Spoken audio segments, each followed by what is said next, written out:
ഈശോയിൽ ഏറ്റവും പ്രിയപ്പെട്ടവരെ, നമ്മളെല്ലാവരും ജീവിതത്തിൽ പെട്ടെന്ന് നിരാശപ്പെട്ടു പോകാറുണ്ട്.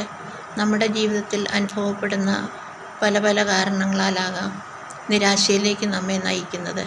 നമ്മൾ ആഗ്രഹിക്കുന്ന കാര്യങ്ങൾ നമുക്ക് കിട്ടുന്നില്ല എന്നതുകൊള്ളതാണ് കാരണം. നമ്മൾ ആഗ്രഹിക്കുന്നതെല്ലാം നമ്മുടെ നന്മയ്ക്കാണെന്ന തോന്നലാണ് നമുക്കുള്ളത്. റോമ 8:28 പറയുന്നു, തന്നെ സ്നേഹിക്കുന്നവർക്ക് തൻ്റെ പദ്ധതി അനുസരിച്ച് വിളിക്കപ്പെട്ടവർക്ക് എല്ലാം നന്മയ്ക്കായി പരിണമിപ്പിക്കുന്നു. ആഗ്രഹിക്കുന്ന കാര്യങ്ങൾ കിട്ടാതെ വരുമ്പോൾ നമ്മെ നിരാശയിലേക്ക് നയിക്കുന്നു. ദൈവത്തെ നോക്കൂ, നമ്മൾ ആഗ്രഹിക്കുന്ന എല്ലാ കാര്യങ്ങളും അവിടുന്ന് ചെയ്തു തരുന്നില്ല. എന്നാൽ ദൈവം നമ്മെ സ്നേഹിക്കുന്നുവെന്ന് നാം മനസ്സിലാക്കണം. അപ്പോൾ എങ്ങനെയാണ് ഇത് നമ്മിൽ ചേർന്ന് പോകുന്നത്?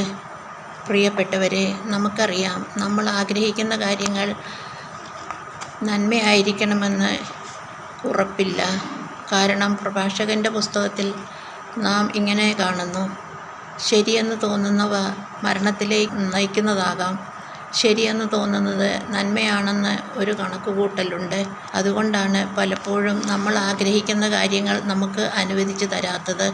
എന്നാൽ നമ്മുടെ യഥാർത്ഥ നന്മ ആയിരിക്കുന്ന കാര്യങ്ങൾ ദൈവം ചില നിസ്സാരങ്ങളിലൂടെ പോലും തിരസ്കാരങ്ങളിലൂടെ പോലും നേടിത്തരുന്നു.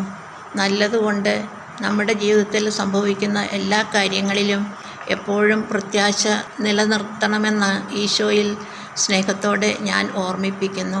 ഈ നോയമ്പുകാലം നമ്മൾ ഒരുമിച്ച് പ്രാർത്ഥിച്ച് ഒരുങ്ങുമ്പോൾ ദൈവകരങ്ങളിൽ നിന്ന് നമ്മുടെ സാഹചര്യങ്ങളെ സ്വീകരിക്കാനുള്ള ഒരഭിഷേകം പരിശുദ്ധാത്മാവിലൂടെ നമുക്ക് ചോദിക്കാം. അത് വാസ്തവത്തിൽ ഒരു എളിമപ്പെടുത്തൽ കൂടിയാണ്.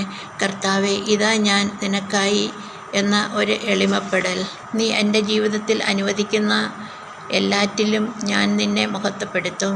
കാരണം അവിടുന്ന് എൻ്റെ നന്മയാണ് ആഗ്രഹിക്കുന്നത് എന്ന് നിൻ്റെ കുരിശുമരണത്തിലൂടെ എനിക്ക് ബോധ്യമായിട്ടുള്ളതാണ്.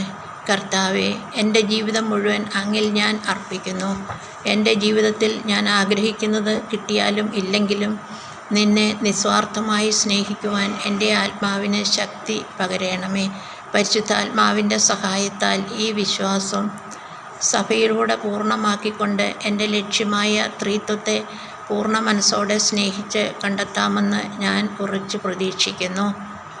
ഈ നോയമ്പ് കാലത്ത് നമുക്ക് അനുവദിക്കപ്പെട്ട സാഹചര്യങ്ങളിലെ നന്മ മാത്രം മനസ്സിലാക്കുവാനും സ്വീകരിക്കുവാനും ജീവിക്കുവാനും അതനുസരിച്ച് ജീവിതത്തിൽ എപ്പോഴും പ്രത്യാശയുള്ളവരായി നിലനിർത്തുവാനും കർത്താവ് നമ്മെ അനുഗ്രഹിക്കട്ടെ.